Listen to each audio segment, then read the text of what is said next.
Any models or? I just like the little cheap Belkin ones. Okay. Okay. Those work fine. Great. And then as far as the UPSs, I just get the little cheap whether the 350s, I think Okay. the 350 VAs, because my server's a headless server. So all it's running is the hardware inside the PC. There's no monitor or anything plugged into it. Gotcha. So it just keeps it up and running so it doesn't crash and I lose data. Very So good. Awesome. Thanks for the advice. you're welcome. Leaf mentioned two other things the other day in his show when I was listening to it. Technibble recommended a new tool called D7 from foolish.it. I put a link in the show notes, but if you guys need it. Um, and then and then also Leaf also mentioned Secunia, which he didn't recommend the software, he just recommend the manufacturer. It's a program called PSI, Personal Software Inspector, and it works really well. I'd recommend using that. I use it also. It just makes sure you have things like Adobe Readers up to date, any other program you have in the system. It looks through. It's a nice little quick thing.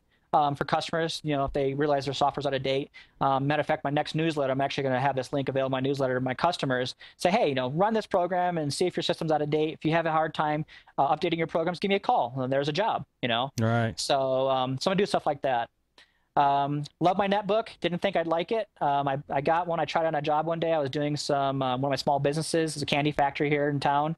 They're a little mom and pop shop, and they're actually pretty well known. Um, and they had me come down there and do some changes on their system. They went from a Quest line to a T1 line, Mm-hmm. and so they had to have all their network redone. So I need to check some of the ports and plugs. And I usually bring my laptop with me, the one I'm on right now. It's a big 17-inch gateway that weighs 150 pounds, but it's nice laptop, Core 2 doing all that. But it's kind of a pain to bring it all the time. I left at the house, and so one of the guys there said, "Hey, I got a little MSI netbook. You want to use it just to check ports?" I'm like, "Sure, I'll check it out."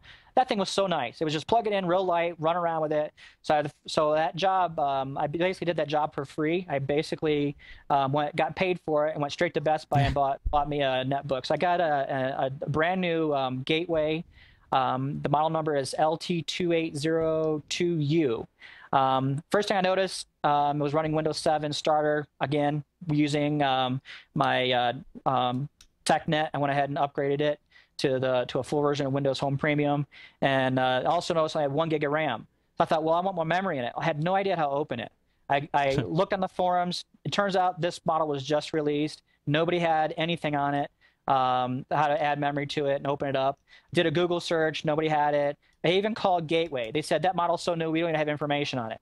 So I'm like, you guys can't even help me about how to add memory. Right. So I said, screw it. I'll take the plunge. I posted in the forums, asked anybody on the forums, Podnutz forums, if they knew anything.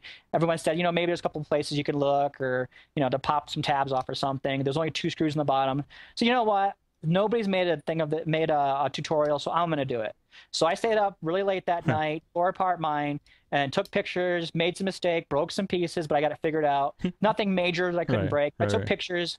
I've gotten a lot of great feedback from the guys. Thanks, guys. I appreciate the feedbacks. I'm getting personal emails about my Gateway Netbook repair guide. I'm getting emails and also posts on the forums. So if you guys need help with that little netbook, it is hard to open, but once you realize where it's at, it's pretty basic like any other laptop. Awesome. Now, is that a 10-inch or 12-inch? It's a little 10-inch one. Nice. Okay, I know which one. I was looking between this one, the Toshiba, because they had the full-size keys on the little chiclets. Yeah. They actually have real keys on them. Right. And so this guy's pretty fast. I just popped in a little 4 gig SD card in the side and used it as the ready boost, and it really makes a difference. Oh, good. That's awesome. So Fastlane Technologies for Christmas is going to buy me a 120 gig SSD to put in there, so I go from 8-hour battery life to 12. Really? So yeah, yeah, I'm buying it for myself. Yeah, I got you. I got you. That's one thing about owning a business is nice, is that you get your write-offs, all your toys are write-offs. Exactly. But you still got to make that money, my wife says, but whatever. True. So. I'm a maximum PC reader. If anybody likes those kind of things, I kind of like it. It's got a good balance between gaming, gear, and repair stuff. There are podcasts I listen to occasionally, and it's okay.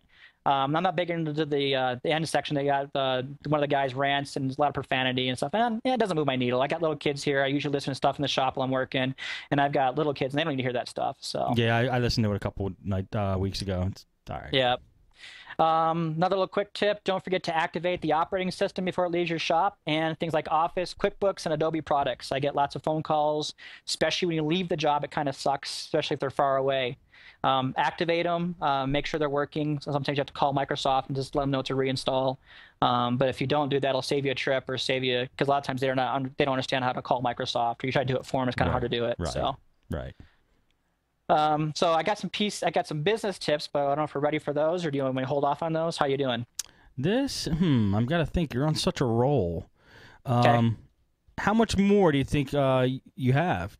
10 minutes. Yeah, let's do it. No problem. Okay. All right. I'm a fast talker. I'm originally from upstate New York. And don't rush. We can go longer than 10 minutes. Okay. Okay. All right. Number one, if you don't have a business license, get one. You don't have to be a millionaire to get a business license. And here in Colorado Springs, the state of Colorado, it costs $10 a year to register your business. I own Fastlane Technologies as a name. It's cheap. Then you also get the advantage of the business license. Obviously, you can use it for the tax write-offs. You could be a sole proprietor. I haven't gone as far as going higher than a sole proprietor, but get it. It's worth it. It's $10. And then you get the write-offs as a business. Like I said, most people think it costs a lot of money to get it state registered, but it doesn't. Wow, that's cheap. Yep. Remember that service is first. I talked about this earlier. Payment is later. We're out to make money, but our priority is service. Will get us more customers, and the more that the customers we get, the more that we'll pay. And I've even had customers that pay me at my hourly rate, pay me $50 to $100 easy. So I have no problem with just making sure that they are first, and just focus on them, and then the money will come. So don't worry about the money piece. Good tip. Get insured. If you're doing it out of your house, I know, like me, state of Colorado requires to check your state requirements. If someone comes to your house and you're doing it out of your house, even on the side, and even if you don't have a state, or if you're not even registered with the state, and you're doing it as a hobby, someone falls and trips and falls at your house, breaks a leg, they can sue you and take your side job and your home. It's not that much. In the state of out here, it only cost me $16 a month for $1 million coverage, and it's a write-off too. Okay. So it's definitely worth it. I bit the bullet finally when I went full time, and when I finally called my agent, he said, "You've been doing this out of your home?" I said, "Yeah." He said, "You know what? You've been doing it illegally. If you got caught or somebody got hurt, you would have lost everything, because you're not allowed to do that unless you have at least a minimum of $1 million coverage on your home, as doing it out of your home, even as a hobby." Wow. So there is a liability there. So amazing. Don't skimp on advertising with business cards and logos. Don't do it. Don't go pull up Word and go into the clip art. I mean, I hate clip art. I hate it. I think it's the most cheesiest looking stuff in the world. It is. Use something professional. Barter with them. Say, hey, I'll come if you can help maybe do a good logo. I'll service your computers for the next month, or right. I'll come and do a free maintenance check on you, or whatever. I did that with my guy. He said, hey, give me a shout out in your next newsletter, and I'll do your web logo for free. But I'll charge you for the business cards. And so I just paid for the business card. Wow. It was really nice to me. He actually only made me paid for was just the printing of the business cards. Damn. He didn't have to do that, but he was a really nice guy. So he's a local photographer here, and he does all that kind of stuff. So he's a good guy. Sweet. Again, so what my point is if they look cheap, if you're meaning your logo and your business cards, you will be perceived as cheap and underqualified. So don't let that happen to you. Say no to work. It is okay. Choose your customers. Like I said earlier, I want the top 20% of the people in my area. I've got some areas I want to hit. They're the top 20% of the Colorado Springs area. I want those people. I don't want the ones that are going to squabble over the pricing at $25 an hour on Craigslist. Let them have each other. Let them fight each other. I don't want them. And then my first filter for that is my pricing on the website. That's why I usually didn't post my prices before, but I realized I don't get the sticker shock anymore. They go, hey, okay, I want to pay that. Well, I don't want them. They can go find somebody cheap and they get the cheap work. I've been doing this for over 20 years. I started this when I was 15 years old, just as a geek, loner, kind of the typical, Revenge of the Nerds movie kind of guy. But I did marry a cheerleader, so I got good kudos there. So awesome, man. That's awesome. Anyways, so I tell my customers the word nerd is profanity. I'm a geek. So. It's true. It's true. Again, the other thing I wanted to say is take risks to fix things. Communicate with the customers that you don't know. Be willing to give it a try.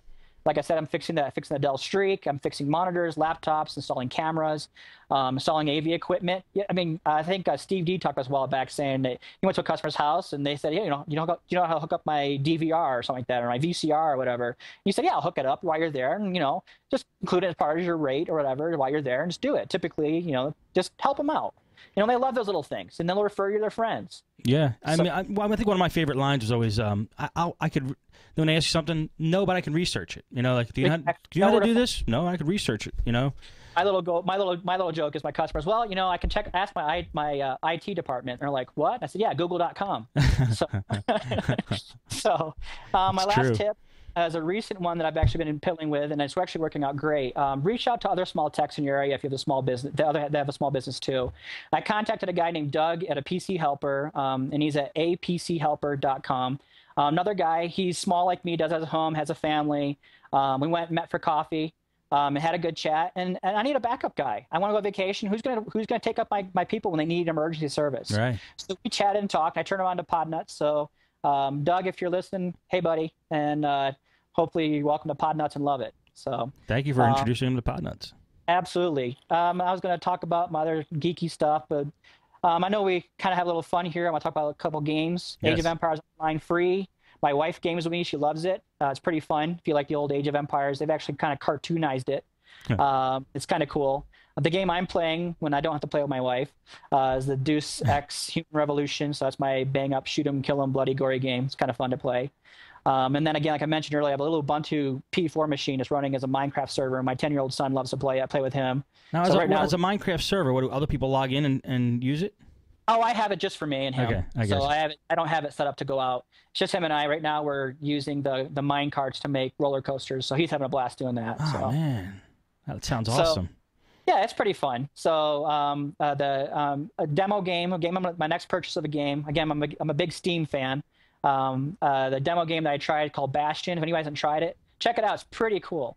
I'm a big fan of RPGs, but this one is kind of a cartoonish, fun style game. It's got a narrator kind of pokes fun at you while you're doing it. Like I was exploring a little piece, just learning how to play the game, seeing what I could, destroying what I couldn't hit and break and get things. And it said, meanwhile, Bastion, while he's venting his anger or something like that, it was kind of funny because it interacts with what you're doing. Really? Yeah. So it's pretty cool. I think it's like $14 on Steam. So anyways, that is my rant. That's an awesome rant. Look, all this information. You know what? I can't believe we give this show away for free. I'm serious. Well, I've been taking notes ever since I've been keeping a notepad by my truck while I'm driving, and little ideas and things to pop up the pod notes, questions people have, and I'll write a little note. And some of them I've had to jot off because they've been answered because these guys are so great on here. They have the answers to a lot of those things, and that's really good that we're getting feedback too. Awesome. Yeah, man, keep writing this stuff down and definitely come on another show. Love to. All right, well, let me do a voicemail and an email. You want to hang on with me and do this? Absolutely. Okay. We have from Jim. He says, Steve, take a look at the latest version of Super Anti-Spyware, version 5. It has a whole new look, and I see that they have added some new malware repair and recovery tools. I have not tried them yet, but it looks like a good topic to discuss on a podcast. That's Jim from jimopi.net. So I did take a look at the site, and they do have a new version out. And then somebody sent me an email the other day saying, I think it was yesterday, after Jim's email, saying, Super Anti-Spyware got a terrible review on PC. I think it's PCMag.com or PCWorld.com, one of the two. I don't even know if they're merged now. They gave him like 2 stars or something, saying it didn't find much malware and other stuff. So I don't know what's going on with Super Anti-Spyware, but I would recommend you check out the review. I emailed them because they used to be a sponsor of Podnutz. I said, did you read this review? Tell us what's going on. What's going on with this? And I'm waiting for the response on that. So.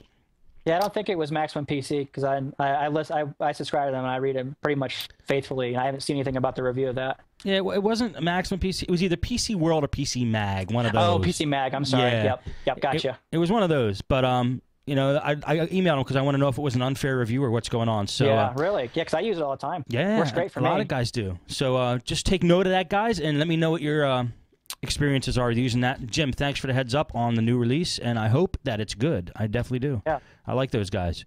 All right, this is from Danny, and this is a voicemail. Let me fire up the voicemail playing device right now. Here we go. Hello, my name is Danny. want you to know that I took an old laptop that was just pokey and slow as can be, and it had a whole bunch of stuff like an outdated piece of antivirus program and all this other business. And I thought, if ever I give this computer away, I don't want any kind of private anything to be on here. Well, I took a